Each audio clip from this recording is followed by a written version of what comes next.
Okay, stop, go away. Okay, so the rhetoric, Plato's rhetoric, someone give me a quick synopsis. What does Plato say about rhetoric? Back 15 years here. What does a speech consist of? What are the values you're going for? How does Plato differ from Aristotle?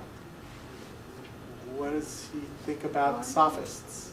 Aren't you planning like the 3 bases of being like Oh, sure, let's do that. senses, and then the third one? What are the first two? Well, the first is the most base desires, like, the desires for food, like those base desires, and the middle desires, which are emotion. I think we're conflating him with someone that comes much, much later. Oh, okay. Yeah. Psych 101 was one. Yeah, I think, yeah, no, we're looking for, I think that's Malthusian, that we're going for, yeah. But let's go before him, and way back to Plato. There were 3 things, you're right there, because all good speeches have 3 things. Does anyone remember this at all? The pathos and logos and the ethos. There you go. It's you all know this. You just were volunteering it. So what are those things?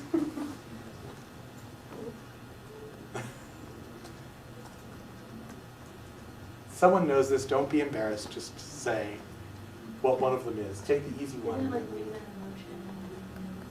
Okay, good. So reason, emotion, Logic. and logic. Yeah. See, I told you. Okay. So in any kind of speech, you're supposed to. Plato doesn't like stuff you write down. He's not a big fan of that. He says you can't make love to it, but that's a whole other issue. That you can't really make love to a written down speech. We won't go down that way. He suggests that you can't write down a speech because it's vital that you're connected to the audience. So I look around and see some very tired people who are either very bored or very tired or both. Probably some combination of both. But I have to adjust my pitch. I have to throw tables around just to keep you awake if I know that you're falling off. If it's a TV program, it can't do that. If it's a written down speech, you can't say, and if the audience, you can't do a choose your own speech, although some of the great speechwriters do have that. They're like, if audience is bored, skip to page, sort of, at this point, you can throw something. They do have the speech written out in such a way that it's more of a script than it is a sort of document. But Plato's argument was that any kind of speech writing has to include the audience as part of the process. And there wasn't any fixed way to do it. You had to kind of, quiet R2. You had to kind of, interact with the audience along the way so that you were co-constructing this. Not necessarily a dialogue, still a speech, but co-constructing. And so he said, in order to do that, in order to have your audience, you had to have them on more than one plane. You had to have them on all 3 of these. You had to have them in terms of the logic of your argument, in terms of the ethos, the ethical or personal perspective of the speaker, and in terms of the pathos. That is, you had to involve the emotion as well. Turns out lots of communication theorists afterwards have taken this and said the same thing. There are different pathways to persuasion, and they tend to follow this. So far, no one has really improved very much as Plato wanted. So the trick is not so much with the logos. It's important to have a logical argument. It really helps your cause if you can say, here's a logical setup, and this makes sense, and it's internally consistent, and you're using evidence, and it's externally consistent as well. This is vital. It has to be there. You can't avoid it. This is true not just, obviously, I'm not talking about speech writing because we're speech giving because who cares. I'm talking about visual design of websites. So for a visual design for a website, you've got to have a logical layout. You have to be able to find stuff. You have to be able to know what to do with it. And this is what Krug is going after. You can't make people think about it. It should be really obvious. This is true of writing too, I think. It should be really obvious what your argument is, how you're trying to get people convinced of something, and letting them know what you're trying to convince them of. The same is true of a website. You should be very clear about what it is you're presenting to them, how it is they can access it, how it's organized. You shouldn't play hide and go seek with the information that you're providing.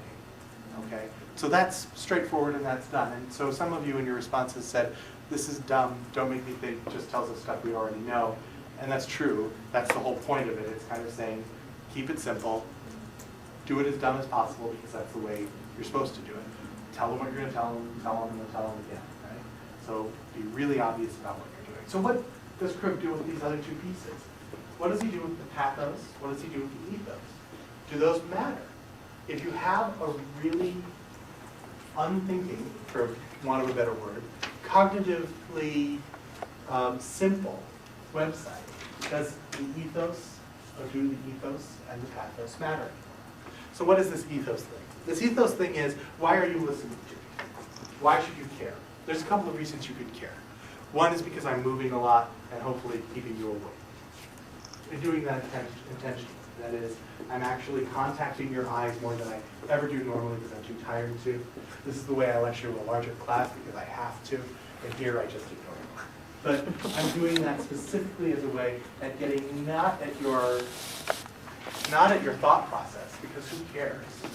I'm not trying to get at your sort of at the logical process. I'm not even really trying to convince you that what I'm saying is true. All I'm trying to do is keep you awake and keep you involved and make this closure so that we are all together as a group. Are you with me? No.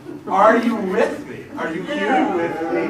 And working. So I'm trying to kind of enclose you in that circle. I'm trying to make you part of the process. So pathos generally speaks about speaking to someone's emotions, but it's more than that. It's kind of this subtext that continues to get you involved at a visceral level. And then the ethos says, not only should you be involved with what I'm saying, as you would be if I were Jessica Simpson, or you would be if I were, who's the person that's being arrested in the Bahamas, being investigated? Anna Smith.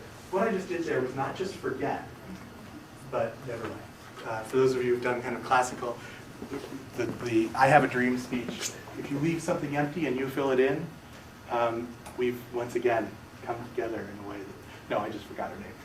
Anyway, so if Anna Nicole Smith gets up here and talks, you might be very involved with Anna. You mean she's in the room with you, and it's Anna Nicole Smith, and maybe she has Surrey with her. I mean, you know, this is enough that she's going. You know, this is going to get your attention. Now, How would she get Surrey? I don't know, but she's got your attention, right? Now, tell me, if she's got Surrey, she's got your attention, right? Exactly. And so, if she gets up here, you're going to be with her, and maybe she has this really good argument, a really logical argument about why Trim Spa works. Trim Spa works because it's scientifically proven to work.